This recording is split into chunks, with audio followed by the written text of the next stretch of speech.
ভাই একটু বিড়ি দেন তো। কি বিনি ভাই? ডার্বি সিগারেট দেন একটা। এনেন ভাই। গ্যাস লাইটটা দেন।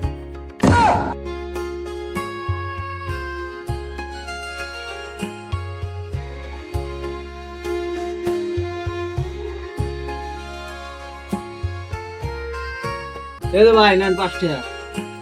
ভাই ডারবি তো 6 টাকা দাম ভাই। ভাই আমার কাছে 5 টাকা আছে। ভাই হবে না ভাই, 6 টাকা দেওয়া লাগবে। না ভাই, তাহলে এই যে আপনার এই 1 টাকার বিড়ি থুয়ে দিছে আর এই 5 টাকা নেন। হুমুন্দি কয় কি রে? ডারবির দাম হচ্ছে 6 টাকা, আমি আবার 5 টাকা দিয়ে ডারবি ফেরত দিয়েছে 1 টাকা। হুমুন্দি নাকি?